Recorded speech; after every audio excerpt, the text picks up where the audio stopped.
കണ്ണൂർ അടക്കാത്തോട ജനവാസ മേഖലയിൽ ഇറങ്ങിയ കടുവയെ പിടികൂടാൻ സാധിക്കാതെ വനംവകുപ്പ് കഴിഞ്ഞ ദിവസം സ്ഥാപിച്ച ക്യാമറയിൽ കടുവയുടെ ദൃശ്യങ്ങൾ പതിഞ്ഞെങ്കിലും വ്യക്തമായ സൂചനകൾ ലഭ്യമായിട്ടില്ല. കടുവയ്ക്കായി ഇന്നും തെരച്ചിൽ തുടരും.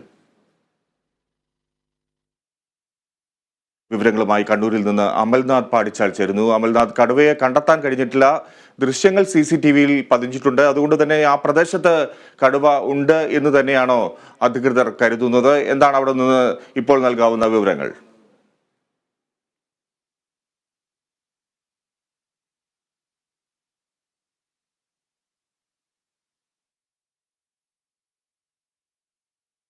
നമ്മളിലേക്ക് പെട്ടെന്ന് തന്നെ എത്താം. ഒരു കടുവയെ തേടിയുള്ള അന്വേഷണമാണ്.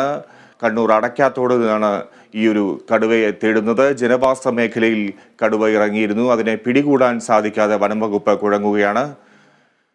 കഴിഞ്ഞ ദിവസം സ്ഥാപിച്ച ക്യാമറയിൽ കടുവയുടെ ദൃശ്യങ്ങൾ പതിഞ്ഞിരുന്നു. പക്ഷേ ഈ കടുവ എവിടെയുണ്ട് എന്നത് സംബന്ധിച്ച വ്യക്തമായ സൂചനകൾ ലഭ്യമായിട്ടില്ല എന്നാണ് മനസ്സിലാക്കുന്നത്. അതുകൊണ്ട് തന്നെ വനംവകുപ്പിനും മറ്റും ഈ കടുവയെ എവിടെയുണ്ട് എന്ന് കണ്ടെത്താൻ കഴിഞ്ഞിട്ടില്ല, അതുകൊണ്ട് പിടികൂടാൻ കഴിഞ്ഞിട്ടില്ല.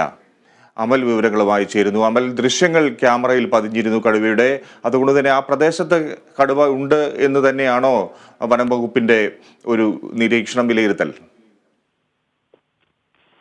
ഫിജി, കടുവയ്ക്കായുള്ള തിരച്ചിൽ ഇന്ന് 4ാം ദിവസത്തിലേക്ക് പുരോഗമിക്കുകയാണ്. ഏകദേശം 9 മണിയോടുകൂടി ഇന്ന് തിരച്ചിൽ ആരംഭിക്കുമെന്നാണ് മനസ്സിലാക്കുവാൻ വേണ്ടി സാധിക്കുന്നത്. അതേസമയം ഇന്നലെയും രാവിലെ മുതൽ വൈകുന്നേരം വരെ തിരച്ചിൽ നടത്തിയിരുന്നുവെങ്കിലും കടുവയെ പിടികൂടുവാൻ വേണ്ടി സാധിച്ചിരുന്നില്ല. എന്നാൽ ഇന്നലെ കടുവയെ കണ്ടെത്തിയിരുന്നു. കരിയാങ്കാപ്പ് പള്ളിക്ക് സമീപം ഉദ്യോഗസ്ഥർ ഇന്നലെ കടുവയെ കണ്ടിരുന്നു. അതേസമയം തന്നെ ഇന്നലെ സ്ഥാപിച്ച ക്യാമറയിലും കടുവയുടെ ദൃശ്യങ്ങൾ പതിഞ്ഞതായി ഉദ്യോഗസ്ഥർ പറയുന്നുണ്ട്. എന്നാൽ ഈ ദൃശ്യങ്ങൾ ഉദ്യോഗസ്ഥർ നിലവിൽ പുറത്തുവിട്ടിട്ടില്ല. അതേസമയം കടുവയെ പിടികൂടുന്നതിന്റെ ഭാഗമായി കൂടുതൽ കൂടുകളും ഇന്നലെ ഉദ്യോഗസ്ഥർ സ്ഥാപിച്ചിട്ടുണ്ട്. ഇന്നലെ വൈകുന്നേരത്തോടു കൂടി 3ാമത് ഒരു കൂടും കൂടി ഉദ്യോഗസ്ഥർ ഇത്തരത്തിൽ സ്ഥാപിച്ചിട്ടുണ്ട്. അതേസമയം തന്നെ ഈ സഞ്ചരിച്ചു കൊണ്ടിരിക്കുന്ന ഈ കടുവയെ പിടികൂടാൻ വലിയ പ്രയാസമായിരിക്കുമെന്നാണ് നിലവിൽ വനംവകുപ്പ് ഉദ്യോഗസ്ഥർ പറയുന്നത്. ഇതിനു മുന്നേ ഇത്തരത്തിൽ 1 മാസത്തോളം കടുവയെ പിന്തുടർന്ന് പിടികൂടേണ്ട സാഹചര്യം അടക്കമുണ്ടായിട്ടുണ്ട്. അതിനാൽ പരമാവധി കടുവയെ ഇത്തരത്തിൽ കാത്തിരുന്ന് പിടികൂടുക, അത് മാത്രമേ നടക്കുകയുള്ളൂ എന്നൊരു അഭിപ്രായമാണ് നിലവിൽ വനംവകുപ്പ് ഉദ്യോഗസ്ഥർ മുന്നോട്ട് വയ്ക്കുന്നത്. അതേസമയം തന്നെ കടുവയെ പിടികൂടാത്ത ഈ ഒരു സാഹചര്യത്തിൽ സംഭവ സ്ഥലത്ത് നിരോധനാജ്ഞ 2 ദിവസത്തേക്ക് കൂടി നീട്ടിയിട്ടുണ്ട്. കേളകം പഞ്ചായത്തിലെ അടക്കാത്തോട് ടൗൺ, ഒപ്പം തന്നെ 6ാം വാർഡ് എന്നിവിടങ്ങളിലാണ് ഈ നിരോധനാജ്ഞ 2 ദിവസം കൂടി നീട്ടിയത്. വ്യാഴാഴ്ച 5 മണി വരെയാണ് നിലവിൽ നിരോധനാജ്ഞ പുരോഗമിക്കുക. അതേസമയം ഈ കടുവയെ പിടികൂടാത്തതിൽ ജനങ്ങളുടെ പ്രതിഷേധവും ശക്തമായി കൊണ്ടിരിക്കുകയാണ്. വലിയ രീതിയിലാണ് ജനങ്ങളുടെ പ്രതിഷേധമുള്ളത്. ജനങ്ങൾക്ക് പുറത്തിറങ്ങുവാൻ വേണ്ടി സാധിക്കുന്നില്ല, അവർക്ക് തൊഴിലിടങ്ങളിൽ പോകുവാൻ വേണ്ടി സാധിക്കുന്നില്ല. പ്രധാനമായും കൃഷി ചെയ്ത് ജീവിക്കുന്ന ഒരു മേഖലയാണ് ഇവിടെ.